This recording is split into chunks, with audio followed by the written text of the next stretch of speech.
آج کا ہمارا سبق ہے پہلی فتح۔ نسیم حجازی کا لکھا ہوا ہے۔ نسیم حجازی اردو ادب کے معروف ناول نگار ہیں۔ اسلامی تاریخی ناول نگاری میں ان کا بڑا مقام ہے۔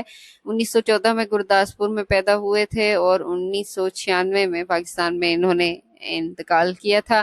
ہندوستان میں محمد بن قاسم کی پہلی فتح سے متعلق ہے یہ اقتباس۔ یہ ان کے ناول محمد بن قاسم سے لیا گیا ہے، اور اس ناول کی جو کہانی ہے وہ مختصراً میں بتا دوں کہ کچھ اس طرح سے ہے۔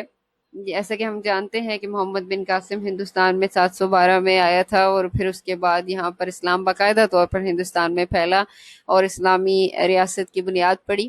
محمد بن قاسم جو حجاج بن یوسف کا بھتیجا تھا، عرب سپہ سالار تھا، اور کہا جاتا ہے کہ وہ اسلامی تاریخ کا کم عمر ترین سپہ سالار تھا۔ 17 برس کی عمر میں اس کو سپہ سالار بنایا گیا تھا، اور سپہ سالار بنا کر ہندوستان بھیجا گیا تھا سندھ فتح کرنے کے لیے، سندھ کا علاقہ۔ ناول کا جو پس منظر ہے وہ کچھ یوں ہے کہ ہندوستان میں مقیم عرب تاجر وہاں سے رخصت ہو کر واپس عراق آ رہے تھے کہ ان کے قافلوں کو لوٹ لیا گیا۔ راستے میں ہی سمندری سفر تھا، بحری جہاز، وہ لوٹ لیے گئے، اور عورتوں اور مردوں کو سب کو ظلم و تشدد کا نشانہ بنایا گیا۔ عورتوں کے ساتھ زیادتی ہوئی، اور ان کو مردوں کو زیادہ تر کو اکثریت کو قتل کر دیا گیا، باقیوں کو قید کر دیا گیا، اور مال اسباب وغیرہ سب کچھ لوٹ لیا گیا۔ انہی قیدی لوگوں میں سے ایک خاتون تھی ناہید نامی۔ ناہید نے حجاج بن یوسف جو اس وقت عراق کا گورنر تھا، اور اس وقت خلافت تھی ولید بن عبد الملک کی، جو کہ چھٹے اموی خلیفہ تھے، تو ناہید نے حجاج بن یوسف کے نام ایک خط لکھا تھا جس میں اس نے ہندوستان کے راجہ داہر کی ظلم اور زیادتی کا گلہ کیا تھا، اور مدد کے لیے حجاج کو پکارا تھا۔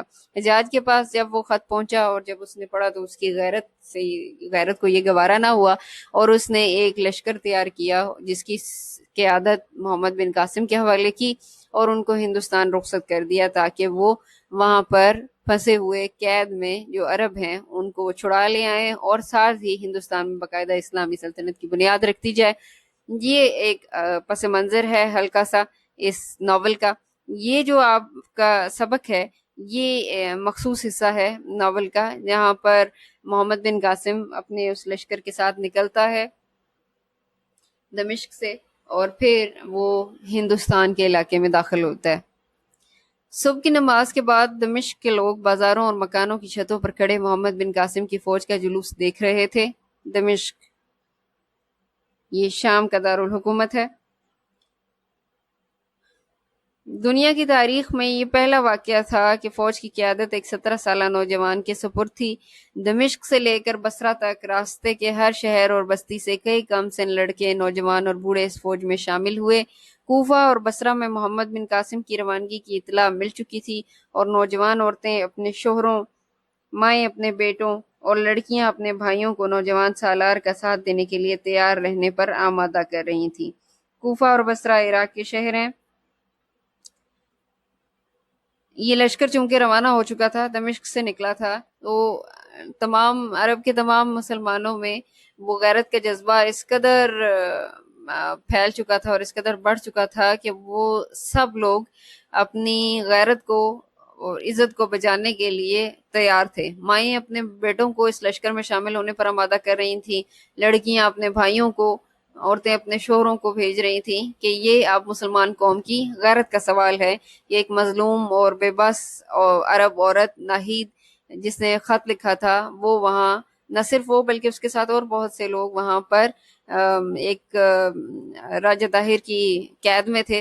سو اب مسلمان قوم یہ گوارا نہیں کر سکتی تھی، اور ان کی نجات کے لیے یہ لشکر تیار ہوا تھا۔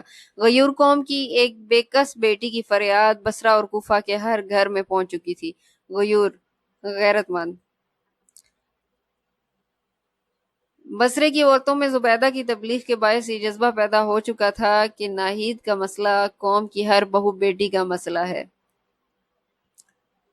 ناہید کے اوپر حاشیے کی علامت دی گئی ہے اور صفحے کے اختتام پر دے دیا گیا ہے کہ وہ خاتون جس نے حجاج بن یوسف کو خط لکھا تھا، مدد کے لیے اس نے پکارا تھا۔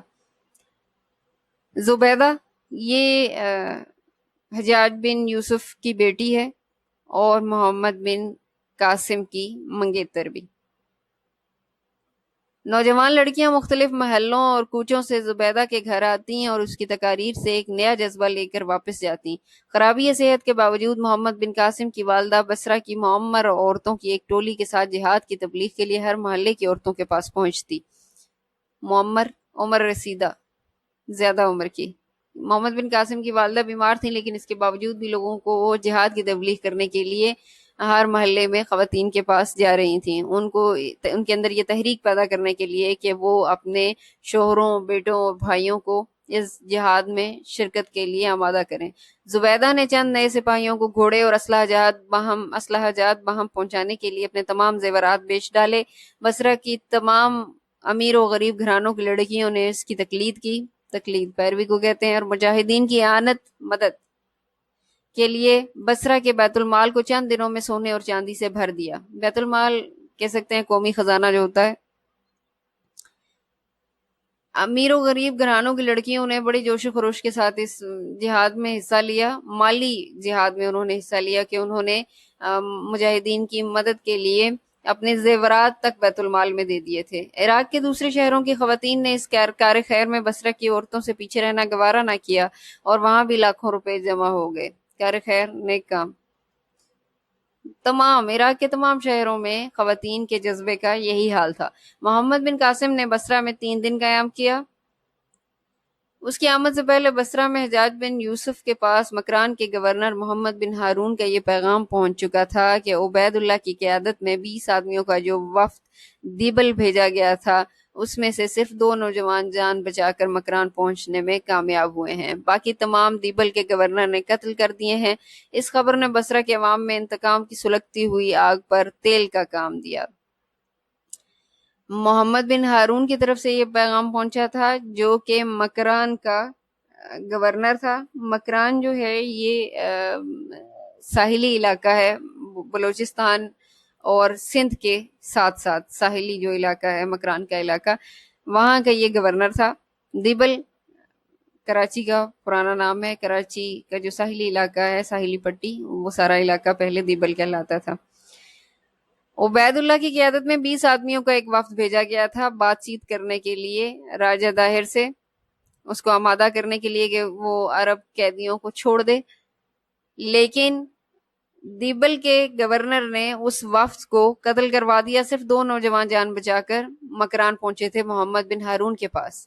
یہ پیغام انہوں نے پہنچایا، اور اس واقعے نے وہ وفد چونکہ مشاورت کے تحت وہ بات چیت کرنے کے لیے گیا تھا، لیکن بات چیت کے بجائے ان کے ساتھ یہ سلوک ہوا، تو یہاں عراق میں بصرہ کے عوام میں انتقام کی جو آگ سلگ رہی تھی اس پر اب گویا اس واقعے نے تیل کا کام کیا اور وہ اور بھی بھڑک اٹھے۔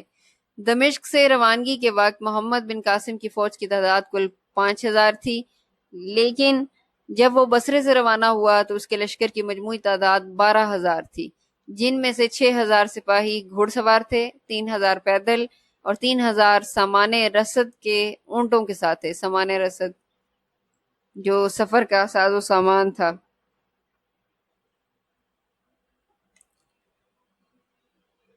محمد بن قاسم شیراز سے ہوتا ہوا مکران پہنچا۔ شیراز ایران کا علاقہ ہے۔ ایران کے راستے شیراز سے ہوتے ہوئے وہ مکران پہنچے تھے محمد بن ہارون کے پاس۔ مکران کی سرحد عبور کرنے کے بعد لسبیلا کے پہاڑی علاقے میں اسے بہت سی مشکلات کا سامنا کرنا پڑا۔ لسبیلا یہ موجودہ کلا ڈویژن کا ضلع ہے۔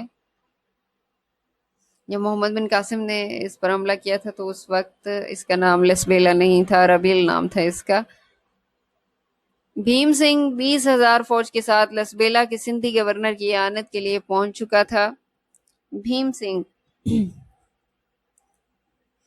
دیبل کے حاکم اعلیٰ ادے سنگھ کا بیٹا تھا بھیم سنگھ، اور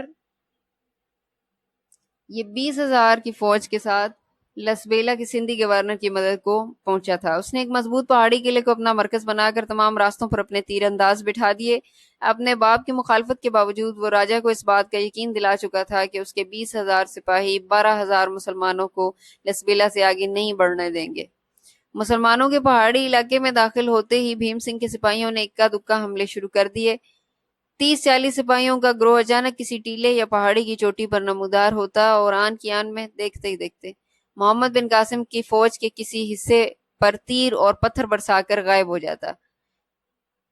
گھوڑوں کے سوار ادھر ادھر ہٹ کر اپنا بچاؤ کر لیتے، لیکن شتر سوار دستوں کے لیے یہ حملے بڑی حد تک پریشان کن ثابت ہوئے۔ شتر سوار اونٹوں پر جو سوار تھے، شتر اونٹ کو کہتے ہیں۔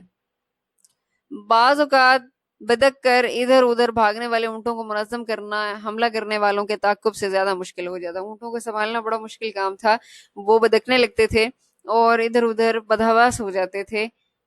حملہ کرنے والوں کا تعاقب اتنا مشکل نہیں تھا جتنا کہ ان اونٹوں کو دوبارہ منظم کرنا تھا۔ بڑی مشکلات کا سامنا ہو رہا تھا انہیں لسبیلا کے اس پہاڑی علاقے میں۔ محمد بن قاسم نے یہ دیکھ کر ہراول کے پیادہ دستوں کی تعداد میں اضافہ کر دیا۔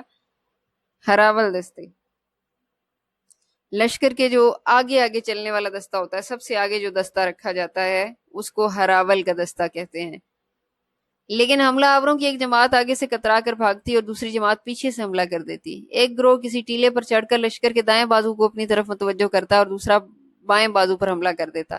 جوں جوں محمد بن قاسم کی فوج آگے بڑھتی گئی، ان حملوں کی شدت میں اضافہ ہوتا گیا۔ رات کے وقت پڑاؤ ڈالنے کے بعد شب خون کے ڈر سے کم از کم 1/4 فوج کو آس پاس کے ٹیلوں پر قابض ہو کر پہرا دینا پڑتا۔ 1/4 فوج رات کو پہرا دیتی تھی، تب کہیں جا کر معاملات کچھ قابو میں آتے تھے، لیکن وہ حملے رکتے نہیں تھے۔ مختلف طریقوں سے، چونکہ وہ تعداد بھی زیادہ تھی، 20,000 کا وہ لشکر تھا، پہاڑوں میں انہوں نے ٹھکانہ کیا ہوا تھا، اس لیے 12,000 کی فوج کو ان کے ساتھ نبرد آزما ہونے میں ان سے اگر وہ براہ راست لڑائی ہوتی تو پھر بھی اتنی کوئی مشکل بات نہیں تھی، لیکن یہ چھپ کر ادھر ادھر سے حملے کرنا یہ زیادہ ان کے لیے پریشان کن ثابت ہو رہا تھا۔ شب خون، رات کے وقت جو حملہ کیا جاتا ہے بے خبری میں، اس کو شب خون کہتے ہیں۔